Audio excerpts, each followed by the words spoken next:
Hello everyone. Now let's see the next process in the sexual reproduction in flowering plants, the process of pollen pistil interaction. A short process in just before fertilization. Till now we have seen the male and female structures, male and female associated parts that are involved in sexual reproduction in flowering plant.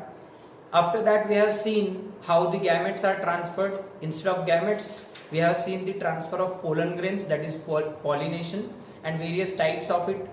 We have also seen various mechanisms by which that anther burst and the pollen grains are released. They are released up to the stigma.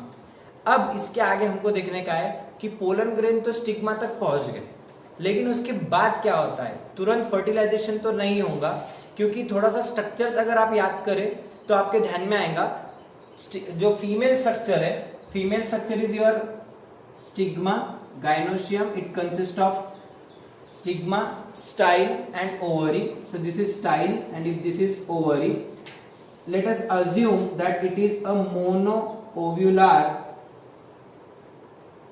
क्योंकि उसके अंदर एक ही ovule है, ऐसी ovary है. अपन mango का example लेते हैं. फॉर एग्जांपल मैंगो का फ्लावर, एक ओव्यूल है उसके अंदर एक फ्लावर में एक ही ओवरी रहती और it consist of a single ovule. तो ये एक ओवरी है, ये पिस्टिल है और carpel. Will call it as carpel. This is stigma, this is style, this is the ovary. All these three will collectively form a single structure known as carpel or pistil. So this is the female structure. Okay, unit of gynoecium is called carpel or pistil. तो ये हमारा इस तरीके से structure है. Ovule, we have seen the structure of ovule, anatropous ovule. अगर आपको याद आ रहा होगा तो देखो कुछ इस तरीके से स्ट्रक्चर था. It is externally covered by integuments. It has a stalk, funicle, and internally it consists of nucellus. Nucellus gives rise to embryo sac consisting of 7-celled 8-nucleate structure, where the egg cell is present surrounded by 2 synergids, a centrally located central cell, that is your egg secondary nucleus, and the 3 upper cells are called antipodals. We have seen the structure of anatropous ovule in previous lectures. तो वो यहाँ पे ovule बैठा है तुम्हारा.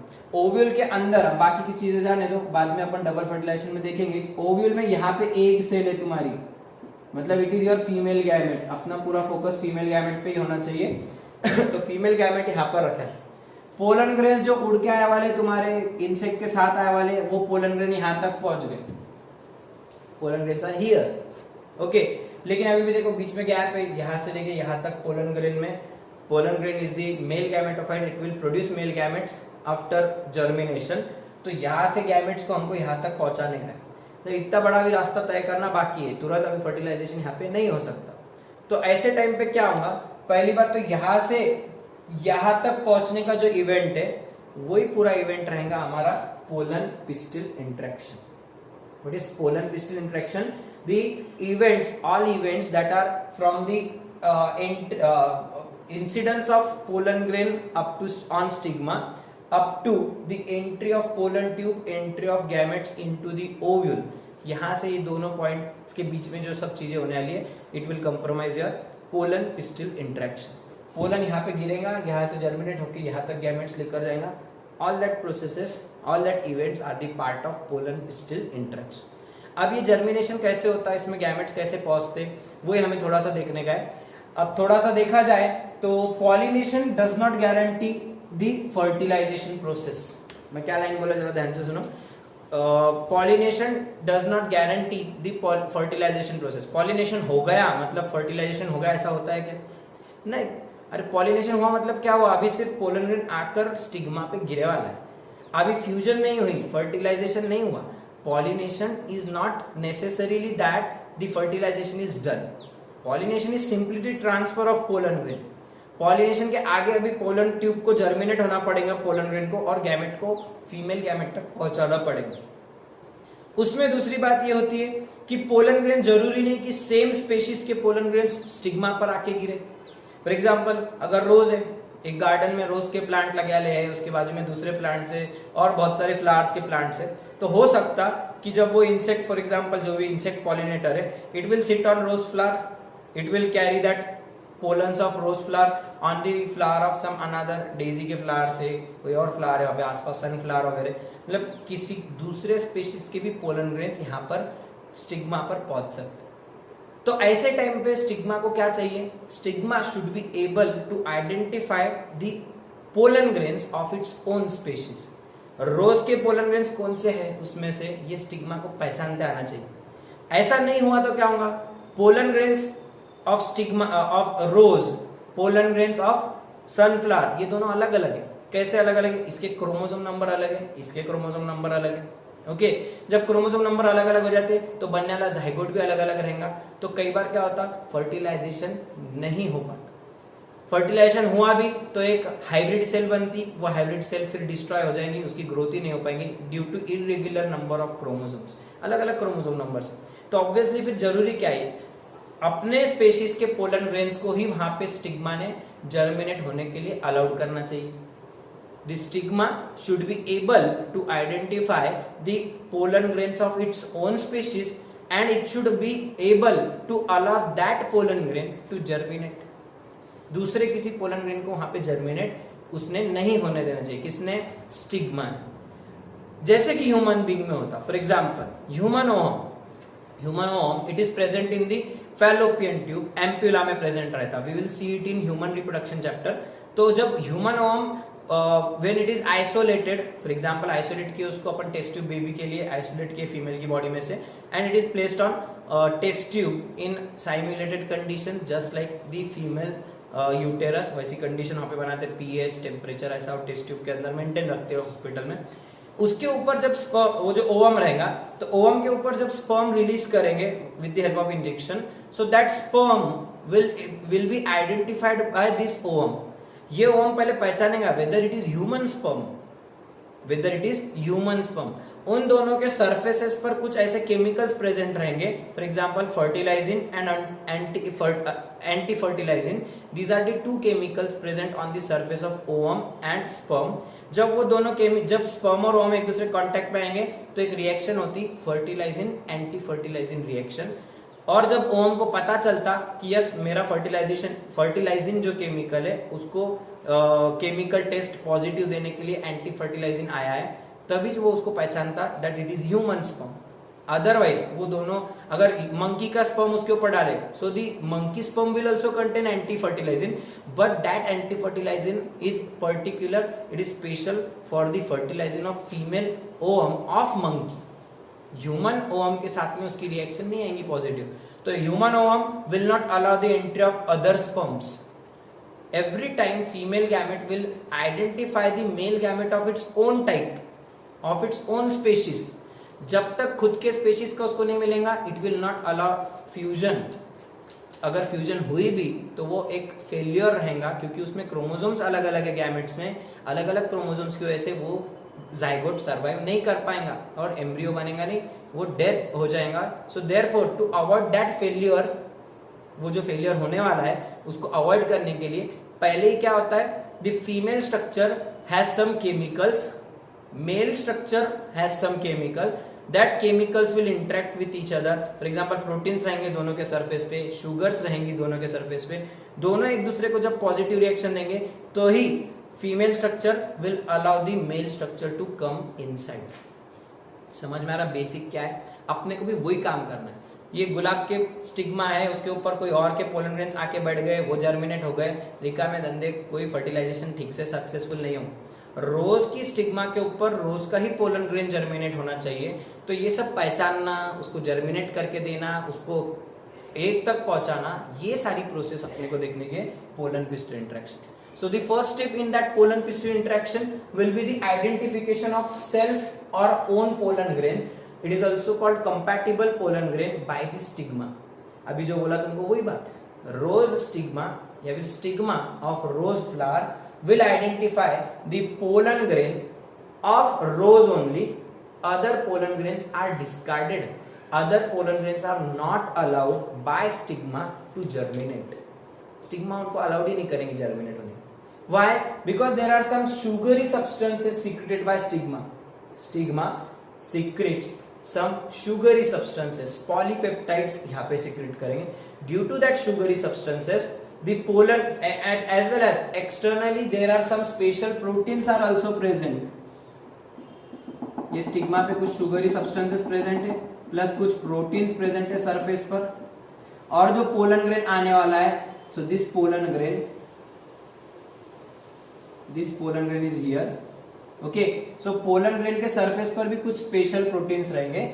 Both that proteins, sugary substances, they will interact with each other in various chemical reactions, through various chemical reactions, and then only the stigma will identify this pollen as self pollen grain, compatible pollen. इसको बोलते हैं self compatibility, खुद के pollen को पहचानना, to identify its own pollen grain.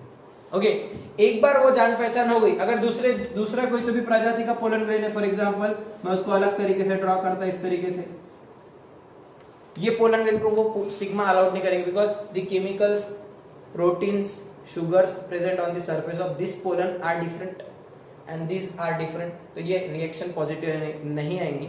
Stigma will discard its germination, उसको discard कर देंगे. समझ में आया पहला कि उसको पहचान लेना. एक बार पहचान लिए कि उसके बाद में फिर उसको जर्मिनेट करने के लिए अलाउड करना पड़ेगा, उसको जर्मिनेशन की प्रोसेस चालू हो जाएगी. This pollen will now start to germinate. अब जो पोलन जर्मिनेशन है that will be the next step. Pollen grains of same species can only grow और germinate on stigma and now the pollen germination will start.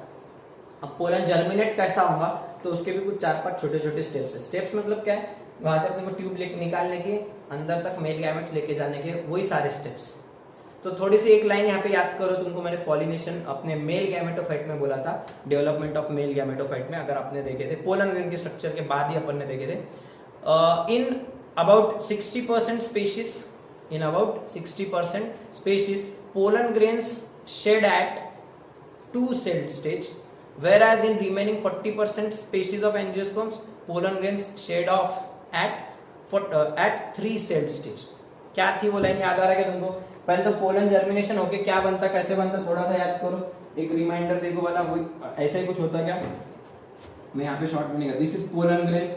What is the structure of unicellular pollen grain? पहले तो वापस pollen mother cell पे आ जाओ. Pollen sac में anther था, dithecous anther, tetrasporangiate anther, 4 pollen sacs थे. 4 pollen sacs are internally lined by sporogenous tissue. It acts as pollen mother cell. That pollen mother cell undergoes meiosis to produce 4 haploid unicellular pollen grains. Unicellular pollen grains कैसे थे?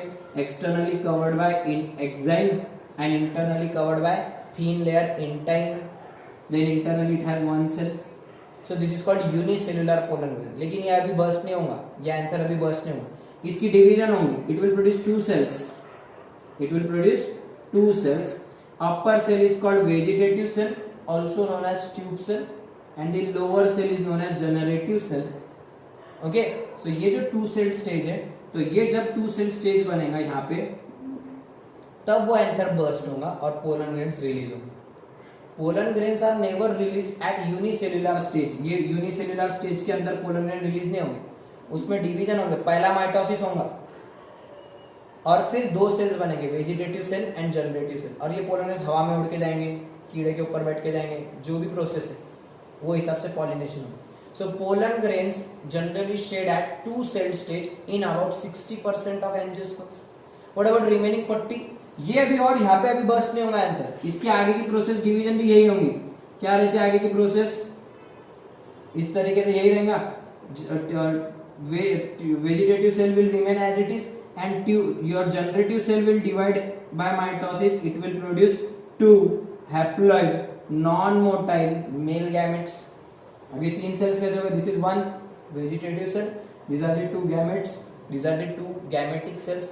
तो यहाँ पे फिर क्या होगा? 3 cell stage बन गई and then that anther will burst and the pollen grains are shed off. Pollen grains बाहर निकल जाए. लेकिन ये बहुत कम स्पीशीज में, 40% में जो होता, 60% में, 60% प्लांट्स में क्या होता? Pollen grains shed at 2 celled stage. Okay, अपन वो इमेजिन करते. पोलन ग्रेन जो है, कोई भी नॉर्मल अपना मैंगो ले लिया तुमने, तो उसमें क्या हुआ? 60% जो एनिमल प्लांट्स है उनमें पोलन ग्रेन जो रिलीज हुए, they are in this 2 cell stage. यहाँ पे 2 सेल स्टेज. अब 2 सेल स्टेज कौन सी रहती है अपनी? एक रहती है वेजिटेटिव सेल या फिर also known as tube cell, और दूसरे रहेंगी जनरेटिव सेल। 2 सेल स्टेज वाला पोलन ग्रेन आ गया यहाँ पे, ठीक है। अब ये पोलन ग्रेन को अपने को जर्मिनेट करने का, पहले तो उसको पहचान के लिए कि ये अपना सेल्फ पोलन ग्रेन है, अपना सेल्फ ओन स्पीशीज का पोलन ग्रेन है, ये आइडेंटिफिकेशन होगा। अब पोलन क्या करेगा, यहाँ पे जैसे गिरेगा तो यहाँ पे जो कोई भी केमिकल्स है तो उसमें कुछ आयंस इंपॉर्टेंट है और वाटर इंपॉर्टेंट है। मैं केमिकल्स लिखा के दे रहा, नोट कर लो। देयर आर 4, पहले तो वाटर लगेगा तुम्हारे को फॉर एब्जॉर्बिंग वाटर, वो प्रोसेस रहेंगी हाइड्रेशन। वाटर एब्जॉर्ब करके पोलन थोड़ा स्वेल हो जाएंगे ताकि ट्यूब जो होंगी इलॉन्गेट, उसमें पानी भरेला रहना तभी ट्यूब बाहर निकल सकेंगी। So pollen will absorb water here, तो पानी लगे।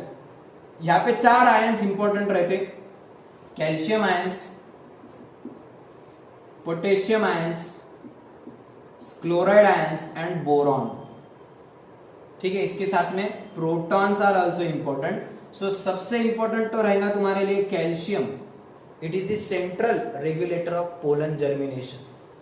Calcium is called central regulator of pollen germination. उसी के साथ बोरॉन भी इंपॉर्टेंट है, potassium ions, protons, chloride ions, ये सब H+Cl- ये भी इंपॉर्टेंट रोल प्ले कर।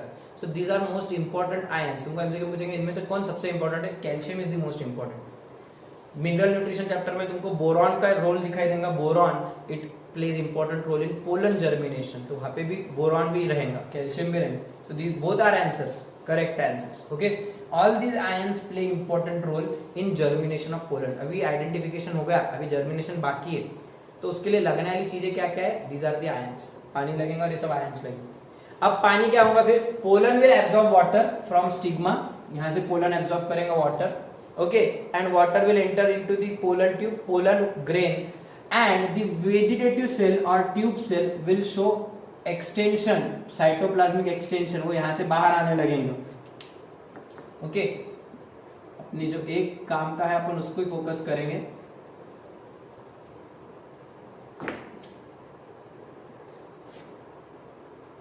तुमको जल्दी समझना है, इसके लिए मैं एक ही पोलन ग्रेन जर्मिनेट करके बता रहा। This is 1 pollen grain here, dicot में pollen grain it consist of 3 germ pores, monocot it consist of single germ pore. तो डाइकॉट है, तो यहां से क्या होगा, ये जो इंटाइन है, so this intine, this is internal line is intine, external is exine, exine is made up of sporopollenin, intine is made up of cellulose and pectin, okay. सब हो गया है। अब यहाँ पे 2 सेल्स है, ये जनरेटिव सेल छोटी वाली, and this is the vegetative cell, tube cell, okay.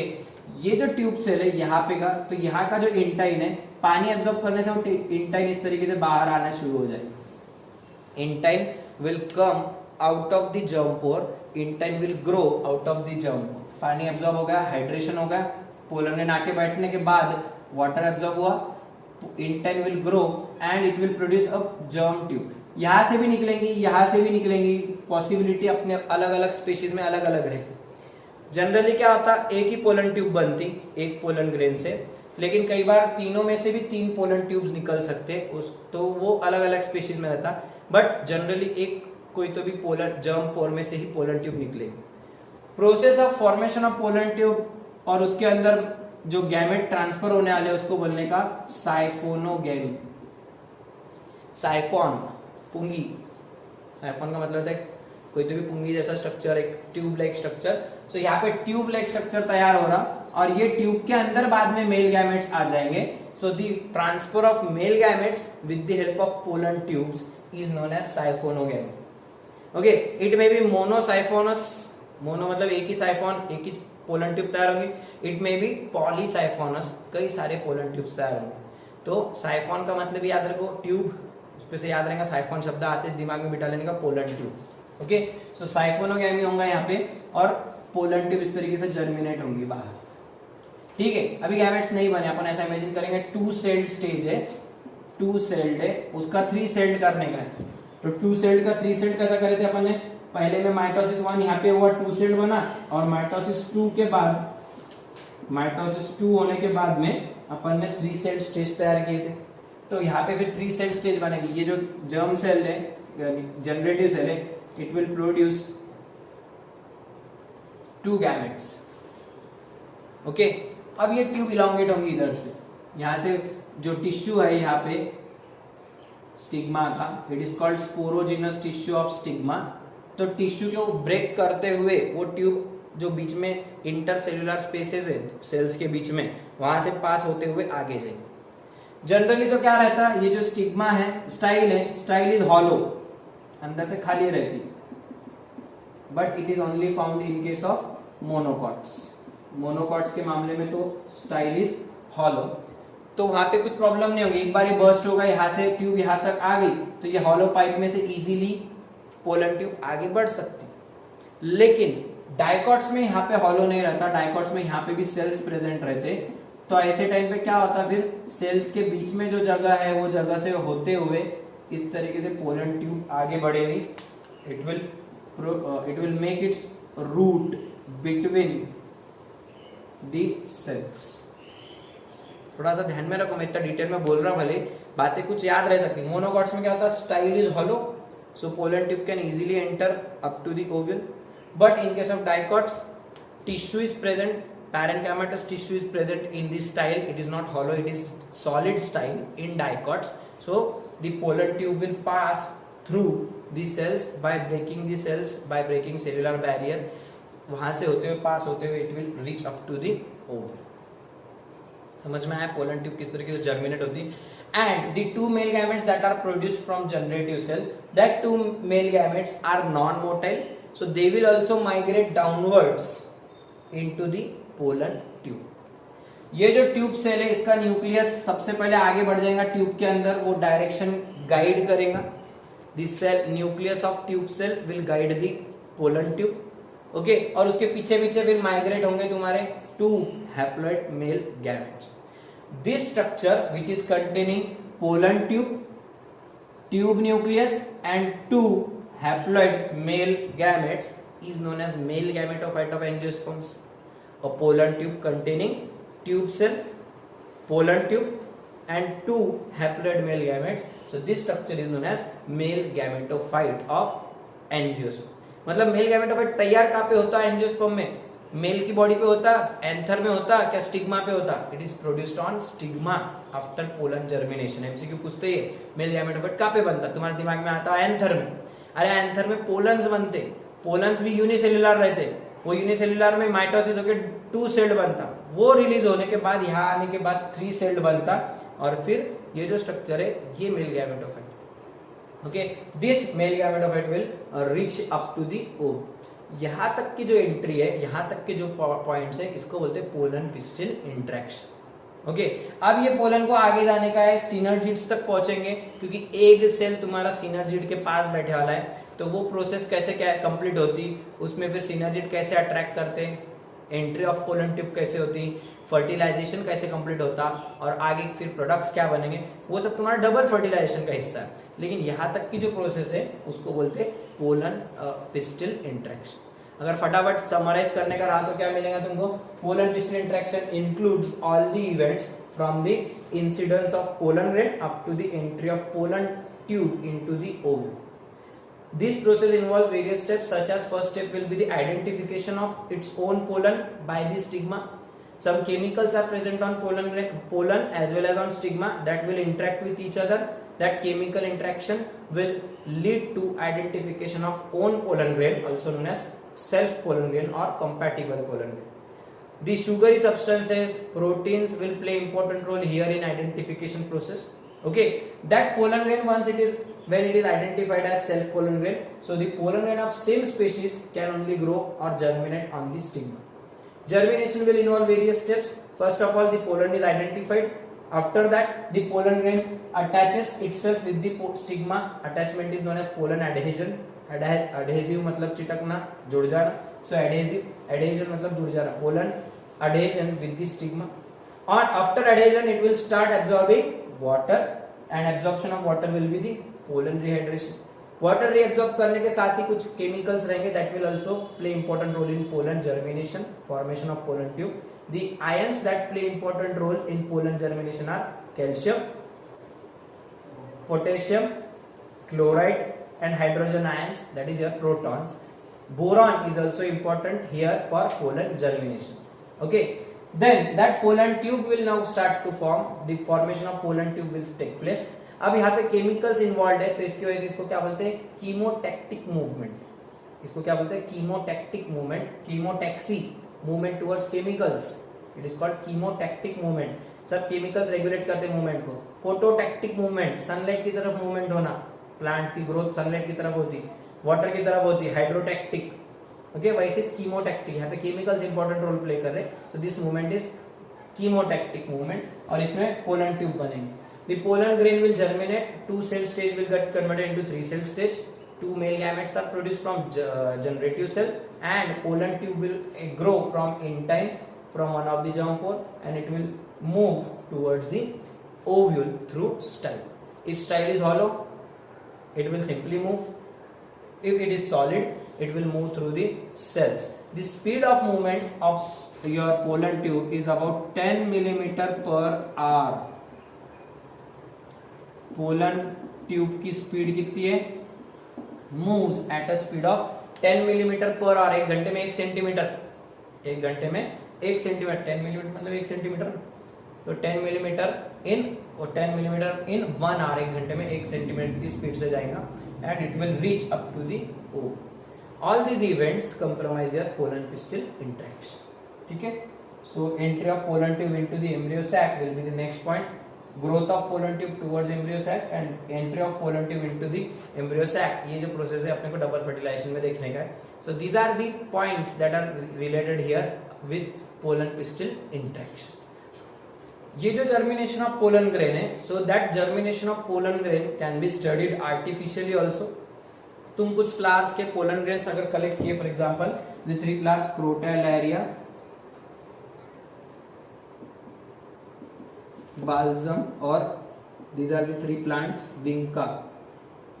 इनके पोलन ग्रेन जनरली स्टडी के लिए बहुत हेल्पफुल रहते हैं. The 3 pollen flowers, these pollen grains from these 3 flowers, they can be collected and they can be studied for pollen germination. These pollen grains from these flowers are collected, they are dipped in 10% sugar solution on a slide. एक slide पे डाल दो उसको pollen grain को, और उस पर drop डाल दो 10% शुगर सोल्यूशन की. 15 से 20 मिनट के बाद अगर तुम ऑब्जर्व करेंगे माइक्रोस्कोप के नीचे, so you can see various tubes coming from that pollen grains arising out of that pollen grains. उसकी तुमको डायग्राम भी एनसीईआरटी में दी हुई है. You can see that pollen germination on stigma. एक इलेक्ट्रो माइक्रोस्कोप की जैसी थोड़ी सी ब्लैक एंड व्हाइट एक्सरे जैसी डायग्राम आपको दिया लिया एनसीईआरटी में. So just see that diagram. तो ये जर्मिनेशन के लिए काम में आते हैं. आपको एमसीक्यू पूछ सकते हैं, which of the following floral pollens are can be used for studying pollen germination. तो ये तीनों अपन स्टडी करें. काय पे स्टडी करेंगे, शुगर सोल्यूशन है, क्योंकि शुगरी सब्सटेंसेस जब मिलेंगे तभी पोलन जर्मिनेशन होगा. प्लस अगर जर्मिनेशन फास्ट करने का है तुमको, तो तुम उसमें बोरॉन डाल दो. Boric acid plays important role. Boric acid भी यहाँ पे अगर डाल दिए, addition of boric acid will also accelerate the growth and germination of pollen tube. बहुत फास्ट हो जाएंगे बोरिक एसिड डालने से, ग्रोथ और पोलन जर्मिनेशन की स्पीड भी बढ़ जाएगी. So these are some important points about pollen germination, pollen pistil interaction. Double fertilization will be completed in next lecture.